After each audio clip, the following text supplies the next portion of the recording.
Today I'm going to take you through a step-by-step approach to winterizing our Rockwood 2304 RV. Here's a list of a few things that you're going to need to winterize your RV today.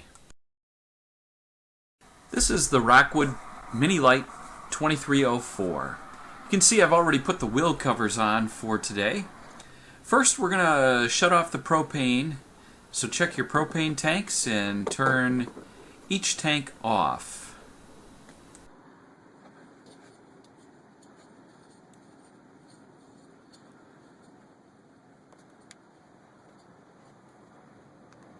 Next, I want to show you a few points that we're going to access.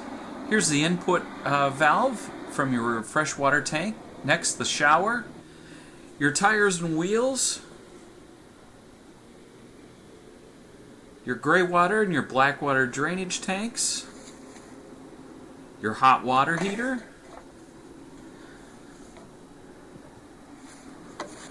first, while we're here at the hot water heater, make sure that you have shut your hot water heater off both by gas, and if you have an electric heating element, make sure that shuts off as well.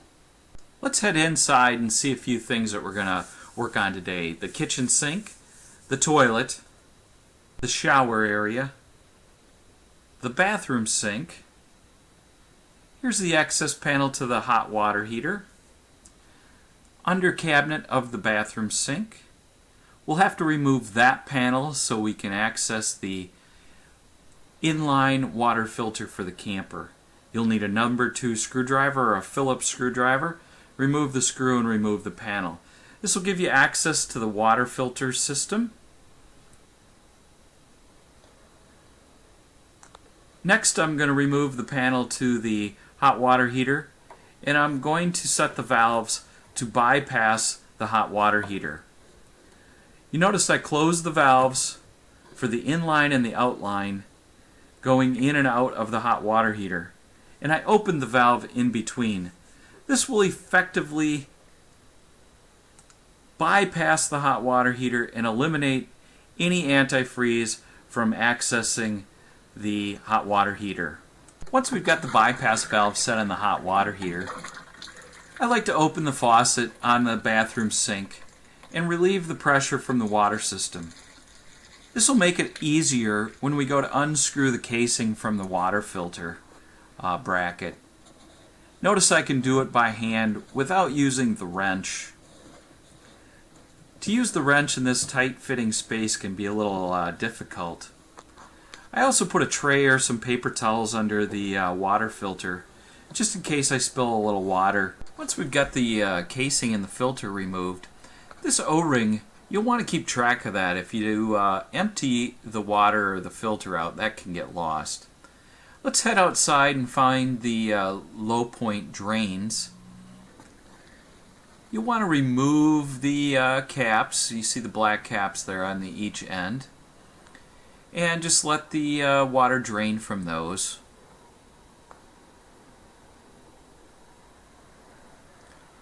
I'm going to take the water filter and the casing into the utility laundry tub.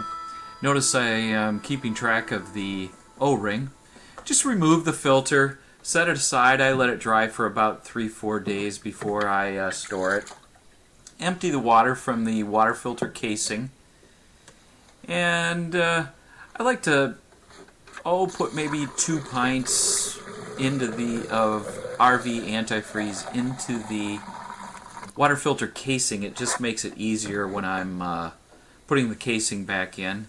Find your O-ring, gently seat that in, and you don't want to cross thread it when you're installing it into the back into the camper. Now we're back under the sink, ready to screw the water filter casing without the water filter in it back into the camper. Okay, once you've got the water filter casing back into place, I'm going to head outside, access my storage door and my tools, get the socket out to remove the anodized rod from the water heater. The water should be cool at this time, so let the water drain out. Now I'm going to access the low point drain for the freshwater tank. Take the cap off and open up the valve and let the fresh water tank drain. I'm also going to open up the faucets on the outside shower and let that drain as well. Since we're outside, take a look at the vent opening for the stove fan. Just make sure that's closed. Head outside, attach your hose and connector and insert it in your RV antifreeze jug.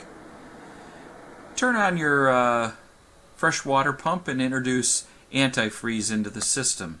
I like to let the antifreeze run for about 2 or 3 seconds before I shut it off and then close my low point drains.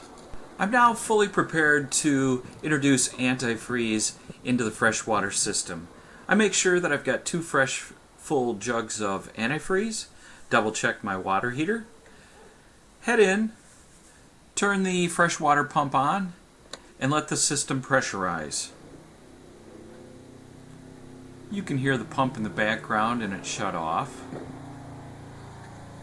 Head into the bathroom sink. I start with the hot water. I like to see the antifreeze run bright pink before I shut the faucet off. Just a few seconds should do. Head over to the toilet.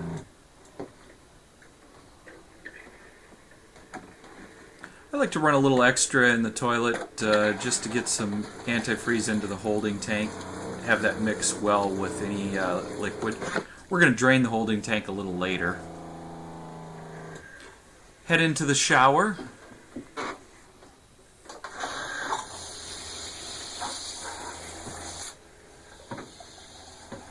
You'll notice when I open the cold water valve, the clear water starts, and then the pink antifreeze comes right behind it. That gives you a good indication that you've got full antifreeze introduced into the system. Now let's head out to the kitchen sink. You'll notice that the pressure isn't so good. That's probably a good indication that we're about to run out of antifreeze. Shut your freshwater pump off, head outside, and it's time to switch jugs of RV antifreeze. Simply take your intake hose and thread it into the full bottle of RV antifreeze, and you're all set to go. You can see in the first jug how much was left. It's really difficult to get everything out. No sense in running your pump extra. I did run inside, turn the freshwater pump on, and then came back outside to winterize the outside shower. Turn the hot water valve on, let it run pink. Turn the cold water valve on and let it run pink, and head back into the kitchen sink. You can see it takes a couple of seconds just to get the air out of the line, but it did run solid pink. Now try your cold water faucet. Let it run solid pink. I do run a little antifreeze in each side of the sink just to make sure that the P-traps are full of antifreeze.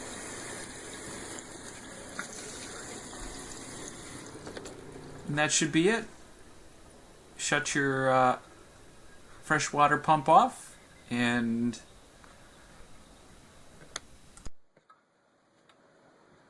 here I just wanted to show you what was left from the 2 gallons. I use the remaining amounts and I pour in each drain, making sure to get the P-traps or the drain traps in each sink, in each basin, full of antifreeze, just in case there's some water left over in those P-traps from draining. I double check the back of the hot water heater. I'm just looking for leaks, making sure everything's dry, everything looks great. Before I head out, I'm going to grab some things. If it freezes or it can be eaten, it should be removed from all your storage cabinets in the camper. Check your food pantry. I like to remove the fire extinguisher. Flat screen TVs are new, so I would recommend removing your flat screen TV, especially if you're in a region where it freezes. Lastly, clean your refrigerator. Make sure your doors are propped open. They get proper ventilation over the course of the winter. Finally, I like to take some paper towels and just clean each one of the sinks. Once you've got everything cleaned up, we're going to head outside and we're going to head to the gray water and the black water holding tanks. You want to remove all liquid from these tanks to prevent anything from freezing. We've put enough antifreeze in the system, so you'll notice that the receptacle that I'm draining into is a bright pink. There's plenty of antifreeze in there. That should be a good indication that you've been able to remove all the liquid from the holding tanks. The final step I like to do is take the pressure off the water system by opening all the valves, hot and cold water. You noticed I started with the outside shower, opening that up and letting the hose drain. Headed into the kitchen sink and opened those valves. Now I'm in the bathroom opening those valves. That should be it. Your RV should be winterized. Thanks so much.